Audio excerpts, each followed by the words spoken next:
morning, good evening, and good afternoon, and welcome to Across the Pitch. No matter what side of the pond you're on, you are in for a treat today, as we have a very special guest tonight. We have Burnley legend Paul Fletcher, who had an amazing career on the pitch, and perhaps even more amazing off the pitch. He played over 400 games for Burnley, and has also been involved in a host of stadium development jobs, including the new Wembley Stadium. Welcome to the show, Paul. Hi, Phil. Nice to be on board and nice to talk about this wonderful game of football in these difficult times. Well, we're looking thanks for joining us, Paul. It's an absolute pleasure to have you on the show today. And before Darren gets into the serious footy questions here, just going through your bio, I know that you're from Bolton and started your career there, and then you also played for Burnley and Blackpool. So I just wondered, was it a plan to only play for teams that start with the letter B? Did you have the other filter against the other letters? No, not at all. It's always good to play for your hometown club. And when I played in those very, very early days at Bolton, nearly all the team came from Bolton. And when I went back 20, 25 years ago as chief executive, there wasn't one of the team who came from England. So that's how things changed. Wow. But, in my very early days, they used to recruit from the local parks, and that's where I was spotted playing for Bolton Lads Club team. So everything was local in those days. Yeah. So what did it actually mean to you then, Paul? Getting the chance to play at Burnham Park, it must have been, some thrill as a young lad being from the area. Yeah, I was. It was good because I'd been given the sack almost. I joined the club as a 15-year-old as an apprentice, and I made my way through. I thought I was doing okay, and then the manager, who'd been there for I think he'd been there for about 25 years. He called me into the office one day and he just said, "You're not good enough. We're going to let you go." And I was absolutely devastated. And 2 days later, he got sacked. Bill Ridding, he was called. So I was lucky because the next manager, Nat Lofthouse, the England centre-forward, had his first manager's job. And he saw something in me. And it was one of those lucky moments. If Bill Ridding hadn't have got sacked after many years as manager, I might have never made it. So I took the opportunity, and Nat saw something in me, and that gave me a big lift. And I made my debut when I was 17 years old. Yeah, I mean, it still happens today, doesn't it? Well, where managers, you can be out of favour at clubs, and managers just seem to change, and it gives someone a chance, and away they go. It's very fine margins in football, isn't it? Well, I learned very early, don't accept the first no. And for young people, and we have this university we can talk about later, I often do lectures, and it's so easy to have a really good idea and want to do something, and somebody will come along and just say, "No, I don't fancy you, you're not for me." And sometimes it really puts you off. And what you have to do in those situations is roll your sleeves up, be determined, not accept that first no, and just persevere until you can find somebody who likes you. Yeah, no, definitely. So moving on slightly, I mean, you got the opportunity to join Burnley, and we'll come on to that because that's what everybody knows you for. But you did come close to joining another club, didn't you, before that? Yeah, when I was 18, I just met my girlfriend, who's been my wife for over 40 odd years now, and we just met. And I was being Nat Lofthouse said, "Meet me and the chairman on the car park at 12 o'clock." In those days, you didn't know where you were being transferred to, so I just jumped in the chairman's car, and we got on the M62, and the next minute I'm on the edge of Liverpool, going towards the Everton training grounds. And they told me on the way there that they'd had an offer, and they're going to sell me. 33,000 was the fee. Sounded a lot of money at the time. I was only an 18-year-old kid. I went into the meeting the manager and the physio and everybody, and the doctor, and when I came out, they said, it's off. You've something wrong with your heart. And I thought, what? He said, yeah, there's something wrong with your heart. I said, well, I've been playing. I've been an athlete for 18 years of my life. There can't possibly be. Well, they said there is, and you can't play football until you get it sorted out. It took me about 12 months of tests and various things. And in the end, they just said, it's of no significance. Get on with your career, which wasn't quite as easy as it sounded. I do to this day have a heart murmur, and it was a heart murmur they detected. So my career nearly ended before it started. So I've always wondered what my life would have been like if I'd have been playing for Everton rather than Burnley. But once again, good fortune. These things happen. Well, yeah, they do, and you did get your move into the top flight. Although Burnley were struggling at the time, weren't they? When you did join, you first went in. After that setback, it took me a while to get back in the first team at Bolton, but I managed to establish myself back in there, and I knew there were a few scouts watching you. You always knew when you were being watched, but I didn't know that Burnley were watching me. Jimmy Adamson had just taken over the manager's job from Harry Potts, and he was very clear. It was into the new year when I signed. I think it was March, to the end of March, so the season was nearly over. He said, look, I'm not buying you for this season. There's a good chance we'll get relegated. He said, I'm buying you for the next season and the season after that. He said, I'm trying to build my own team together. So that took a little bit of the pressure off me, although I didn't score for my first 2 or 3 games, and the team was obviously struggling away at the bottom of the table, and we did get relegated. I didn't take the whole of the blame for that, but at least Jimmy Adamson was true to his word, and he put a side together that within 2 years we were back in what is now the Premiership.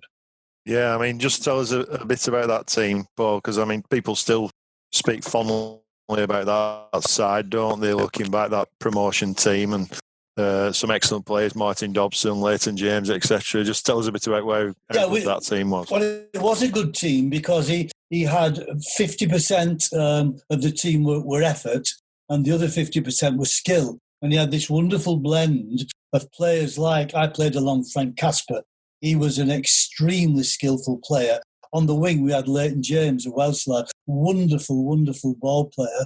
And I was the effort in the middle of those guys. And that's how Adamson modelled his team. He didn't want all skill.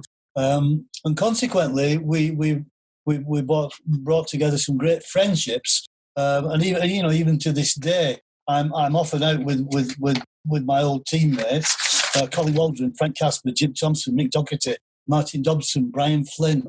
We're still together. We're still almost 50 years after these things happened. It brought us all together because we had a very strong team ethos. And we had a strange thing. We went out every Saturday, often knowing we weren't going to be beat. And that's a great initiative. When you know you're not going to lose that day, it really smartens you up as a team. So one of the things that I saw when I was looking at your website that caught my attention was a goal that you scored at Leeds United back in 1974 that ended up being the goal of the decade. So, I think this was just that had to be a highlight of your career. So tell us a little bit about that goal. We ended up leaving Ellen Road after beating Leeds 4-1, and I scored 2 of the goals. But the build-up to the goal was quite interesting.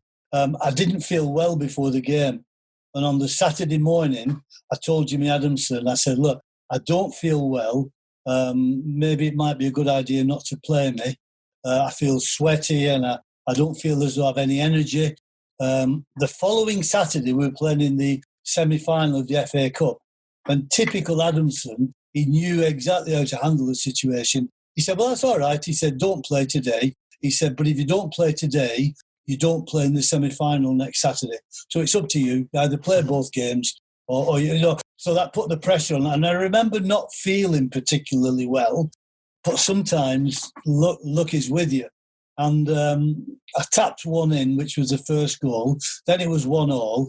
And then the ball bounced up in between myself and Norman Hunter. God bless him, he's no longer with us. He was a great player.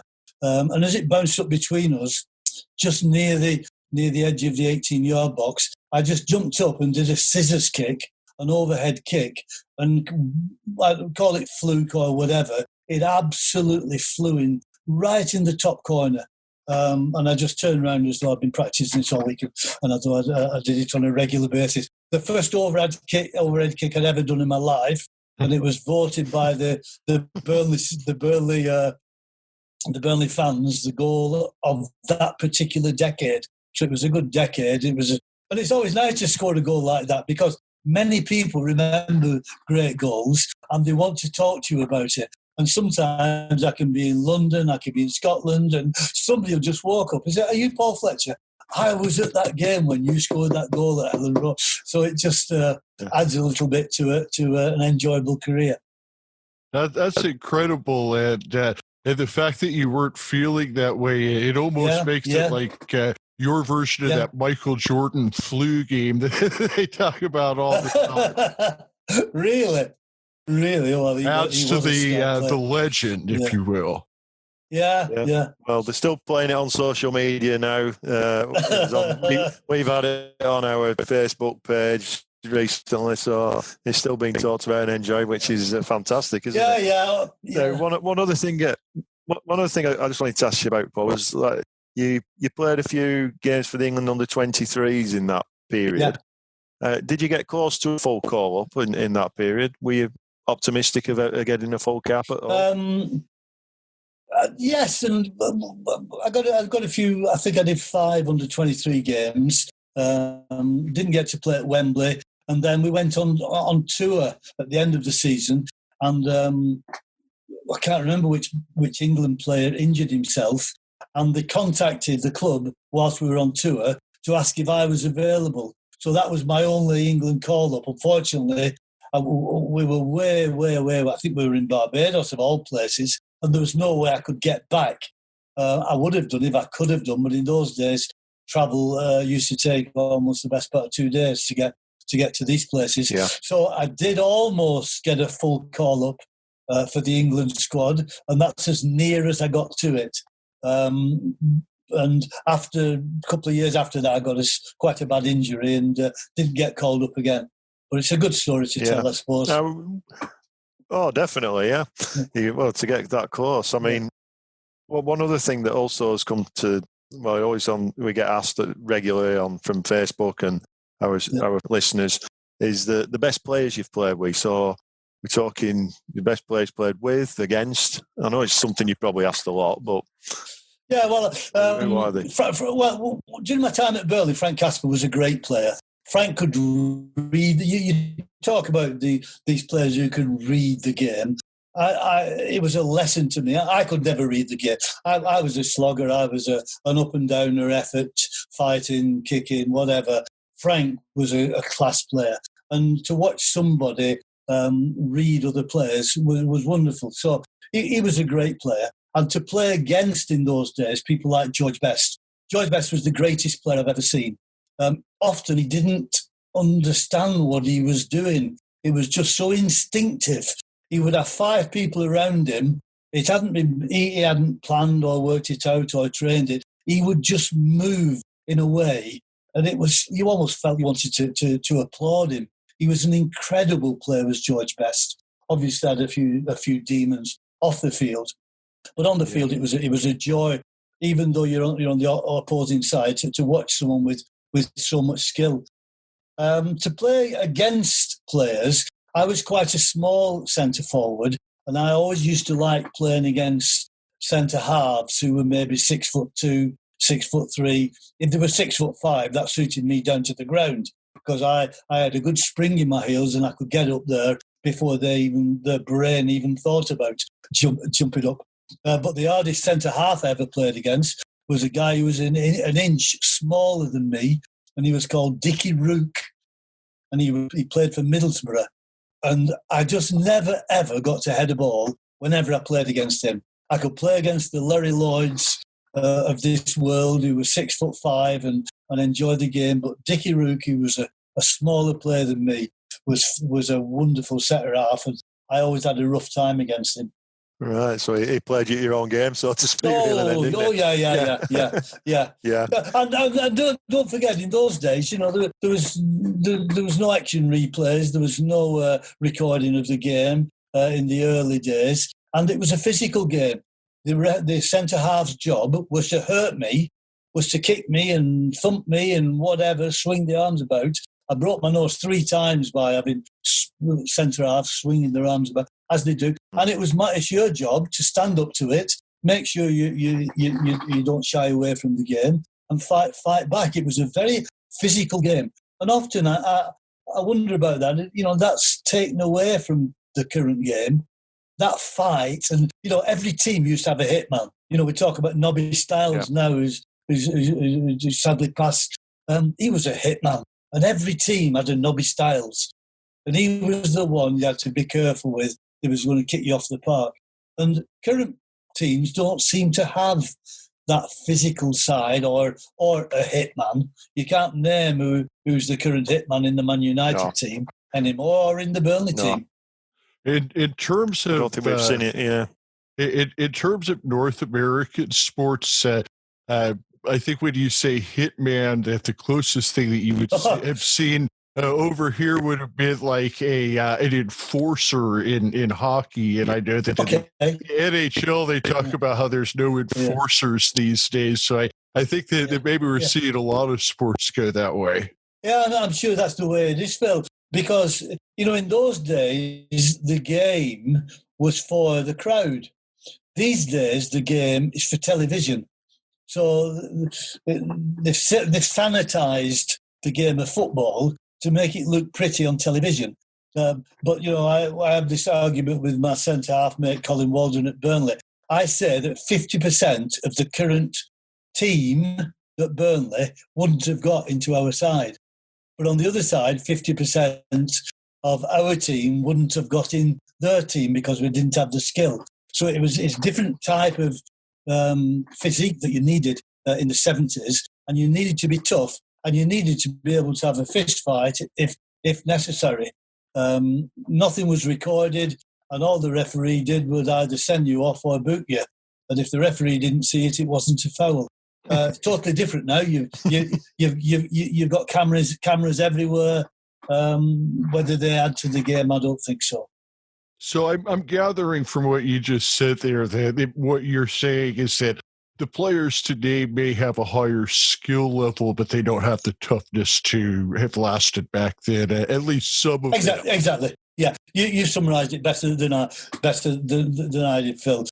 Yes, they have the skill level, but you know, when I talk about a hitman, someone who you've described it better. The manager would say to him, when you should give him a good kicking, they would say that. Make sure you kick him hard during the first half. And it was all part of the game. And I've no doubt managers was telling the players to kick me, and you had to be careful and look after yourself out there. It was a very physical game. And I'll tell you what, the fans used to love it.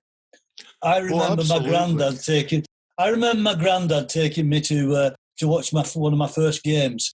And then they used to have a player at Bolton Wanderers called Tommy Banks. And whenever Stan Matthews used to come and play, my granddad used to say, I hope Banksy will put Matthews on track today. Now, the track was 2.5 metres off the pitch. So he would side him down, and the two of them would end up on the track, which was also a metre below the pitch. So, you know, this was serious stuff. Nobody got sent off, and the manager would just say, be careful, Tommy, don't do that again. But, you know, this was a physical game. And it's now been sanitised, and we don't see anything like that anymore. And I think the spectators would love to see it. I think what you're saying, it's really something, it's how all sports have gone, because when you were talking about the manager telling you, when you kick a guy, make sure you get him, it made me think of like Chuck Daly with the 1980s Detroit Pistons when he said, you get 6 fouls, make sure that you put another guy on the ground 6 times during the Yeah, I mean Leeds United were the biggest exponents of that. I'm surprised you got that overhead kick in. Well, to be honest. Yeah, oh yeah. But often the crowd, I'm not saying they're not like this now, the crowd were hard-working people. And there were miners, and there were steel workers, and they worked in the local mills.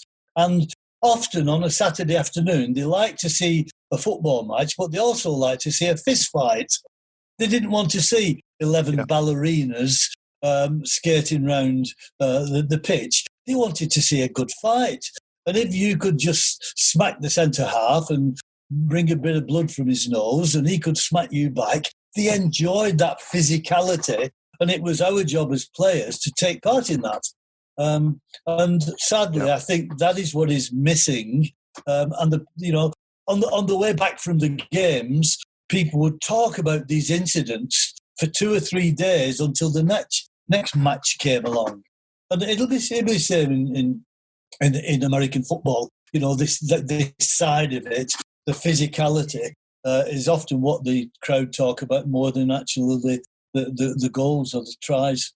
Absolutely. Yeah. I think that's something I had mentioned to Darren at one point, because I played American football myself, and I told Darren, I could do the plays on the field. I just wasn't a violent enough person to be successful in the game. Brilliant, yeah. But just your final point, they tend to say that, we're keeping these players safe. Stanley Matthews played till he was 49 years old, and everybody was trying to chop him down. So he had the skill and ability to ride those tattles, and never broke his leg, never had any serious injuries. So sadly, that element of the game is lost.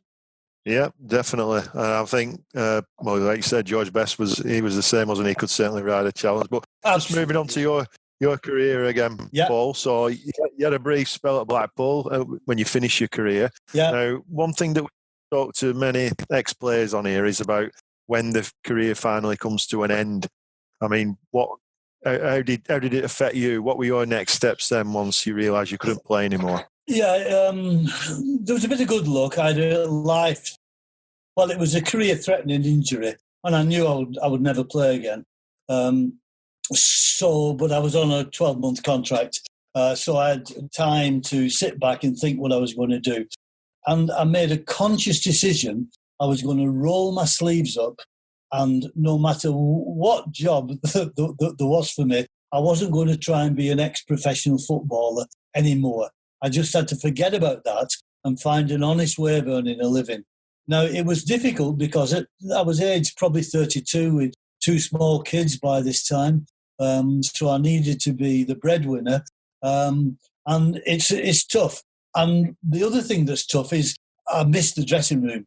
I miss going in the morning and having fun with 10, 20 of my really good mates. I missed training. I missed fitness. I missed the health side of it. But I stuck to my guns, and I decided that I would see what would turn up. And luckily, something did turn up. And I started off with a very small photography business, and then it led me back into football. And then I got a job at Colne Dynamos. And, talk about starting at the bottom. I used to mop the dressing room floor. I used to pay the referee. I used to edit the programme. They only had 400 spectators on a Saturday afternoon. I used to buy the pies for the refreshments. I put the corner flags in. I did everything. But the great thing is, once you do everything at a football club, you understand how the football business works rather than just understand how it works on the field. As I say before, it wasn't 12 months. I got offered the job as commercial manager at Huddersfield Town, and that's where my second career in the football business began. Yeah, there was some story, wasn't it, called Dynamos around about that time. And for younger people who may not know, because Burnley were really quite at a low ebb around that time in the mid-'80s, and Colne Dynamos were making strides to catch them, weren't they? Yeah, Chalky White, who was a very wealthy local businessman and a very shrewd football manager, because he managed the team as well. He had I think he got promotion 7 consecutive years. Now, that's not easy to do, no matter which leagues you play in.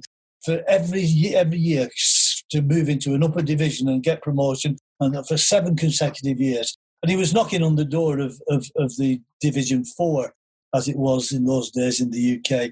There was also some talk about him merging with Burnley Football Club, but it never happened. And Colne just started to fall apart because they didn't have the pitch or the stadium necessary to allow them to move any further forward. Yeah. All right. Well, I was just dusting off our famous rapid fire questions, which is the brainchild of Tony Robinson, who is one of our other co-hosts. And I know Darren warned you about these, and it's nothing to be scared of. There's no right or wrong answer. This is just some stuff we're going to have fun with. Yeah, okay. Started off with some, I think it was like Northern England versus Southern England stuff. So do you prefer mushy peas or garden peas? Mushy peas, definitely. Yeah, with some mint sauce. So red sauce or, speaking of sauce, red sauce or brown sauce on your bacon buddy sandwich? Oh, always red sauce. My wife is a brown saucer, but I'm a red saucer.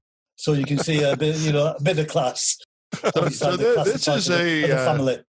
This is a question that I actually want to ask you in relation to this question, since you've been on both sides of the pond. How close is the American A1 sauce to the brown sauce you get in England? Is it fairly similar, or is it completely different? 100 miles away.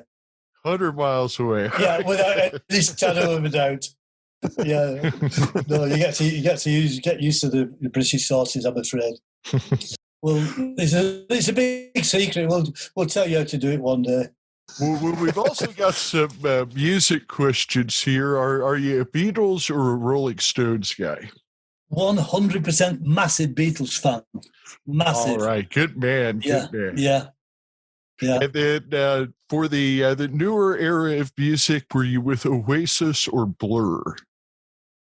Oasis, really, Manchester lads. So yeah, just round the corner. Yeah, that's another popular answer is Oasis. So we've got a couple of TV ones, and I actually maybe referenced a couple things about the Last Dance documentary with Michael Jordan. And I'm not sure if you've seen either of them yet, but if you have, do you prefer The Last Dance with Michael Jordan or Sunderland Till I Die if you were going to watch some Netflix? Unfortunately, I can't answer that one. I better be careful. I get it all mixed up. So Michael Jordan, I'm familiar. He's a wonderful legend. So I won't be drawn into getting it wrong. Well, one that might not get you in trouble is 2 shows I would never watch, but would you prefer Coronation Street or EastEnders? Coronation Street, definitely. Oh, the cobble streets are important.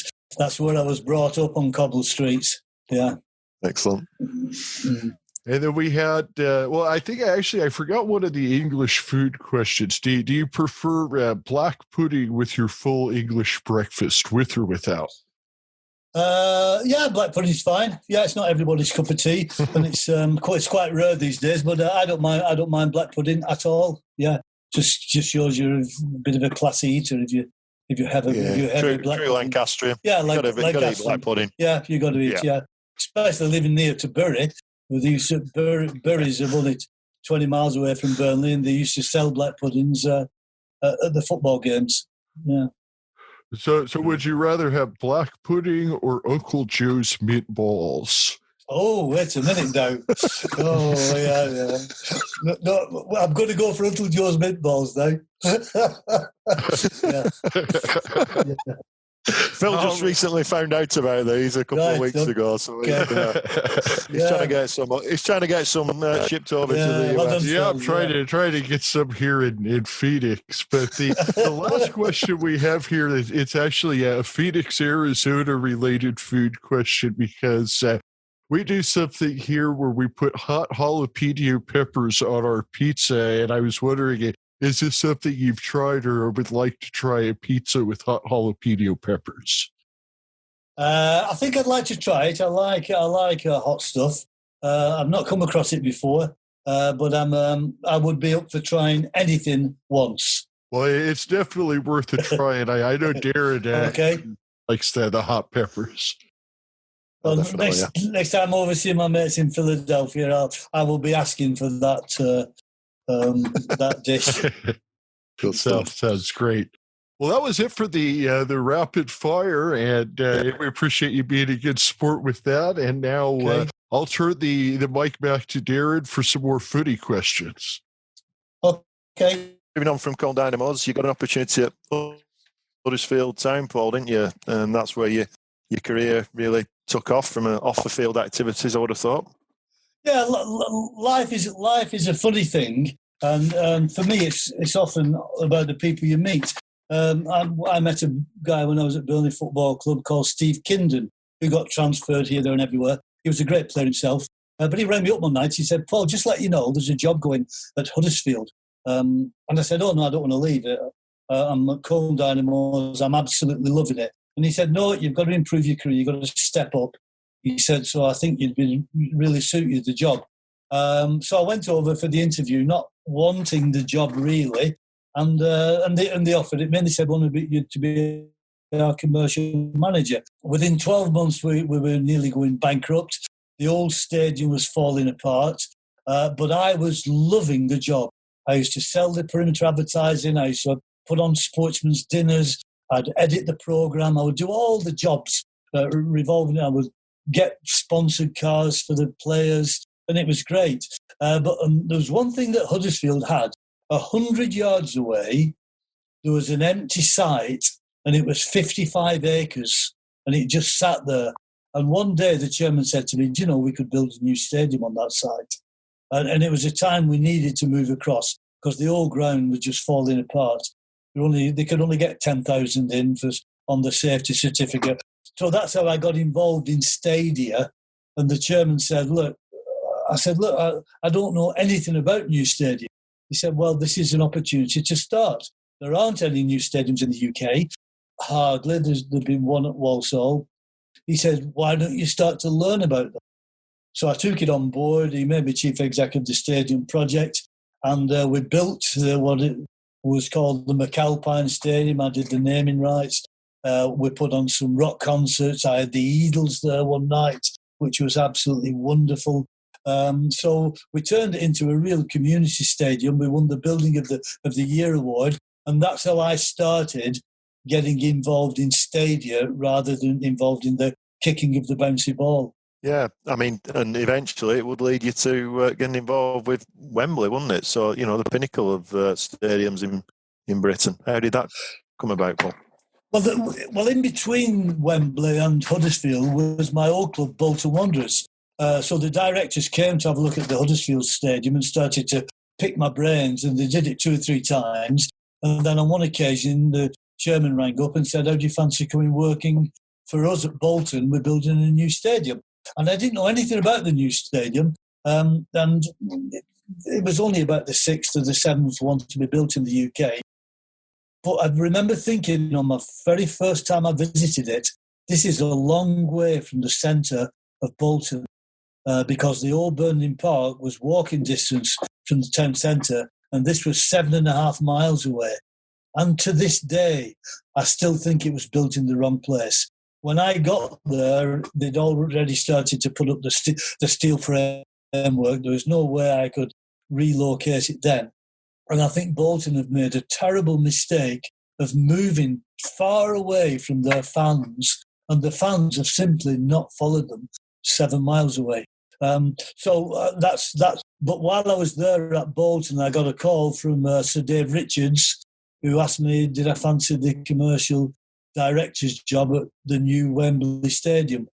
And although I didn't want to leave home, or I didn't want to relocate into London, I was knowledgeable enough that it's a good idea. If you want to have a good CV, if you can get Wembley on it, it'll open a few doors. So I took the job, was involved in the new Wembley Stadium. I was there for 2.5 years as commercial director. Loved every minute of it, but was keen to get back to my wife and kids. I used to fly down every Monday morning to London, fly home every Friday night. I did it for 2.5 years, but after the end, decided I needed to get settled back up in Lancashire. So after you did your stadium projects in England, you made a big move across the pond, and I now know that you're working on a stadium project over here. So tell us a little bit about that. Well, initially, we came to the point in the UK where all the new stadiums that were going to be built have been built, so there's not many left. But a lot of countries were looking for the knowledge that we gained in the UK. The first one I did was in India, in Ahmedabad, in India. A guy came over and I got on with him really well, and I ended up as a consultant. I advised him on the architects and blah, blah, blah. And then a good friend of mine who was working over in New Jersey asked if I wanted to be involved in a fascinating project at Rowan University. There's a very interesting stadium project called EDP, Eastern Development Programme, and they play football competitions for weekends. Every weekend. Often they get mums and dads and kids. They get about 30,000 of a weekend. And Steve Schilling, who's been running this for many, many years, he's developed an incredible business. And the genius of it is that he needs 45 football pitches all next to each other. And what does he do? He hires a turf farm where they grow turf. And that's a genius idea. You think you have to go to the local park. How can you find somewhere where you can have 45 football pitches all next to each other, apart from where they have many acres of turf? And what they do, on a Saturday, they put all the white lines out, they have the games, everybody plays on a pitch that's equivalent to Wembley because it's brand new grass. And then on Monday it rains, washes all the white lines away, and we go back to normal. That's a bit of genius. So Steve Schilling has developed this, but he was wanting to build himself a stadium that would be in the middle of his pitches. So I've been involved in that for a number of years, trying to help out. Well, that sounds like an amazing project. And, in addition, I don't know how you get all these things into a day, but in addition to your stadium projects, I understand that you've also been involved with 5 different books. Is that correct? Yes, yeah. Well, it's strange, really. I was having lunch with a guy one day, and he said, "Paul," he said, "what do you specialise in?" And I just finished the stadium in Coventry. I said, "What do you mean?" I thought he was being, a bit cheeky. He said, "What do you specialise in?" I said, "I specialise in stadiums." He said, "No, you don't." I said, "What are you talking about?" He said, "Nobody specialises in anything until they've written a book about it." And he was encouraging me to write a book about all my knowledge that I built up about stadium. So my first project at the stadium was a stadium book called The 7 Golden Secrets of a Successful Stadium. And I thought, this is quite interesting. And I thought I'll do one about my football career. And that's the second book that I did, called Magical, because I thought that's what my football career was all about. I loved every minute of it. I called it Magical. I only wrote that book for 5 people, my 5 grandchildren, because there'll come a time when I won't be here and they need to understand how I got on and how I met Grandma and how I did this and how we had our children and how my career took its part. So I just did this book called Magical. I also did one about the football business.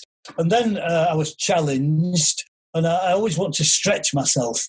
And sometimes you really have to stretch yourself. But I was challenged to do a novel. So I thought I'll do a novel about football in the 1970s. because there was one thing about my football teams. All the teams were the same. On the pitch, they all had different skills. But in the dressing room, all the teams were the same. There was an alcoholic. There was somebody who thought he was God's gift to women. There was somebody who was a sprinter. Someone who was a long-distance runner. Somebody who was a kook. All these different characters were there in the dressing room. And I decided I'd call them different names, but I'd do a book about these characters that travelled down to London. Now, you won't know about this, Phil, or you probably won't remember it, but in the 70s, the IRA, there was trouble with Ireland, and the IRA were bombing London. And at that time, I was a player, and we were travelling to London, and it was a very dangerous place to go. So the story of the book is it's the time when they're bombing football stadiums, or potentially, and they're bombing London, and it's a time when this football team goes down to London to play in a big cup match. So I had all the ideas together, and I thought, how am I going to sell this book? Nobody's ever heard of me, hardly. They've forgotten about me. So I decided to persuade Alistair Campbell, who was Tony Blair's right-hand man and very well known in the UK. I persuaded him to co-write it with me. If the truth be known, I probably did 90% of it, and he did 10% of it. But Alistair had been involved in the peace process with Martin McGuinness, and I had to be very careful what I wrote about the IRA. I didn't want to offend them in any way, so I was careful, and I asked Alistair if he would look after all the politics in this book about the IRA, which he did with Martin McGuinness, and he put his stamp on it and approved it before it was published. Sadly, he died 12 months, 15 months later. So, yeah, my books have just been a challenge, and I challenge everybody who's listening to this programme, which is, to learn from other people. Have you written a novel? Have you written a book about your life? If you were to die tomorrow, would your kids know everything that you've done in your life? Write down your life, because your life is the most interesting thing that's ever going to happen to you. Think about that. It really is, all of us. And there's so many interesting, and if you don't document it, it just gets lost, especially to your children and your grandchildren and your great-grandchildren. So, don't think that every single person's life isn't entertaining. It is, and it needs documented. So that's why I push therapeutic as well, isn't it? It is. It can be quite therapeutic. It is indeed, because you forget a lot of things. As life goes on, your memory starts to go. So it's a good idea to document these things. Oh, but just let me tell you this interesting thing. When I was a player, this is why I did the book about with Alistair Campbell about the football business. When I was a player, there was a referee, and I won't say his name, not to embarrass him. She's probably not with us anymore. But what he used to do, every time he refereed a match in London, and the FA booked him into a hotel, he would go out and have a copy of the key to his room cut. Because in those days, if you remember, we had keys to hotel rooms. Yeah. Okay? And he would have a copy of the key. And the next time he stayed in that hotel, whether it be 12 months or 18 months away, he used to raid that room. So he would go in and steal everything from the room. And he was a professional referee. Now, this is, you laugh as I did, but this is an illness called kleptomania. He was a kleptomaniac. And when they finally caught up with him, it was about 8-9 years later, the police didn't arrest him because kleptomania is an illness. He didn't steal for the benefit of himself. It's like stealing and just hoarding it. And they found he had 50 watches and 25 suitcases and 150 ties. He'd stolen all these things, but just like a magpie, just kept it stored in his house. So it was almost an illness that he had. So we've developed this story where this guy raids the room, and the IRA have planted a bomb in the room in a briefcase, and he steals the briefcase and puts it on the coach as they all drive home up the M6. So that's I thought that would make a good story. Yeah, well, you couldn't make it up, really, could you? So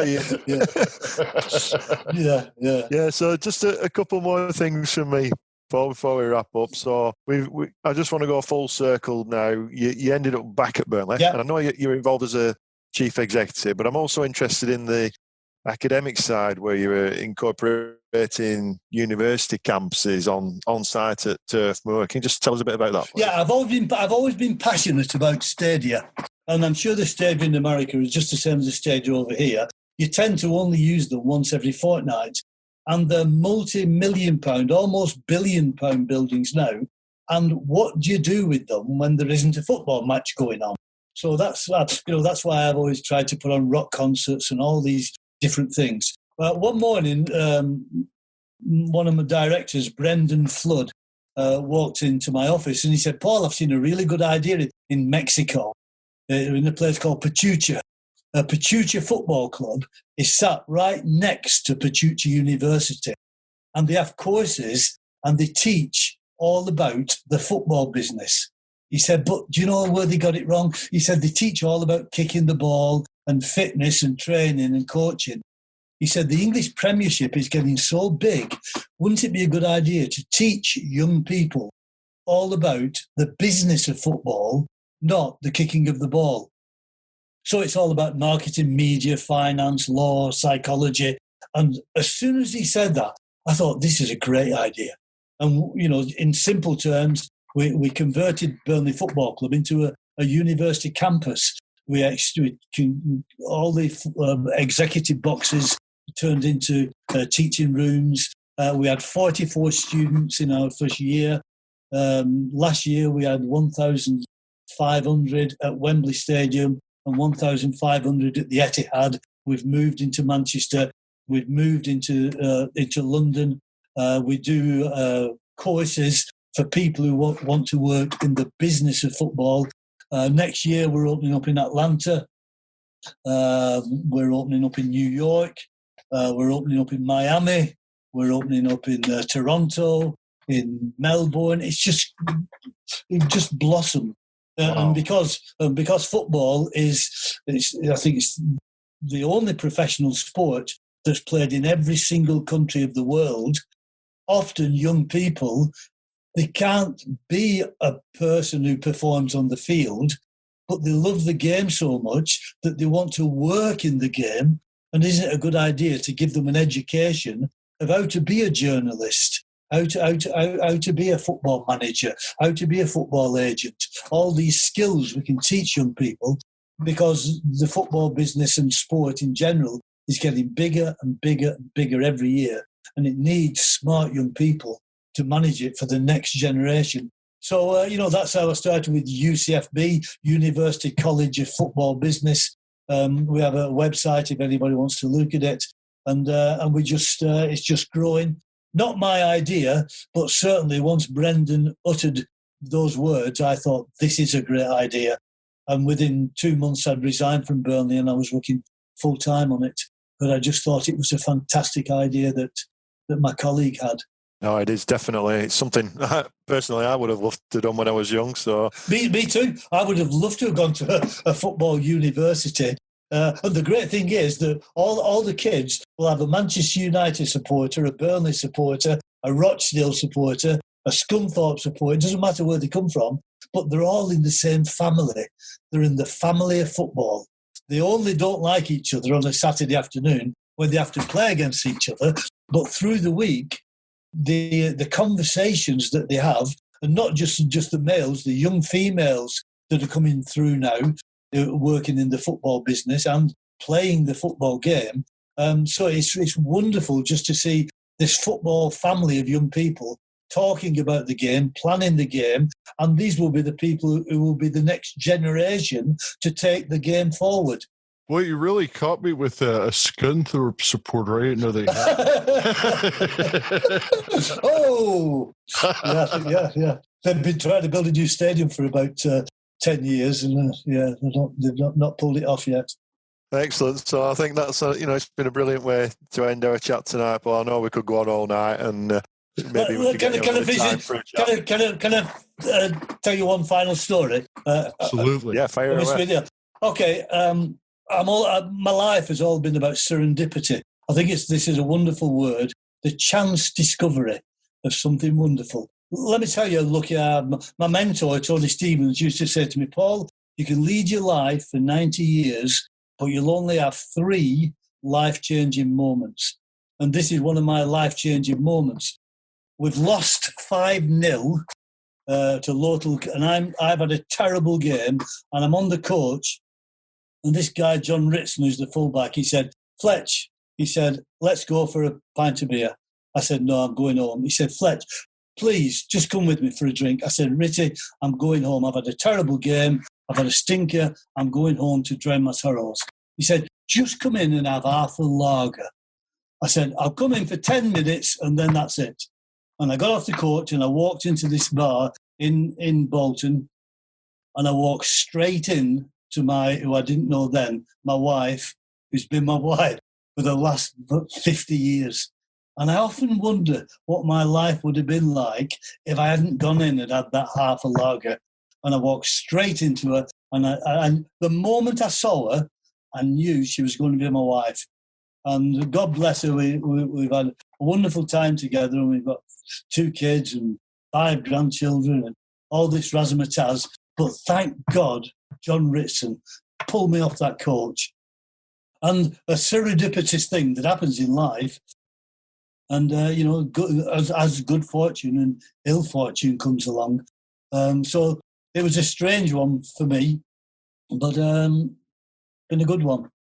No, excellent. And obviously it's great to talk about football, but obviously family is the most important thing, and it's a fantastic story, is that, Paul? I love that story. Because, well, it's a strange one, isn't it?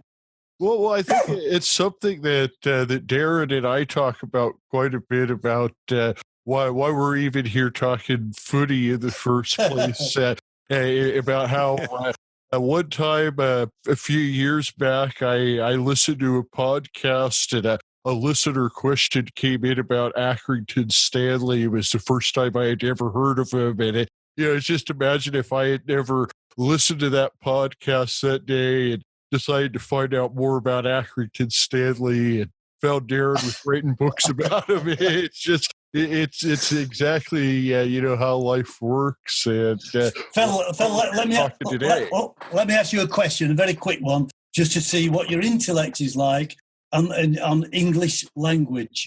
Okay.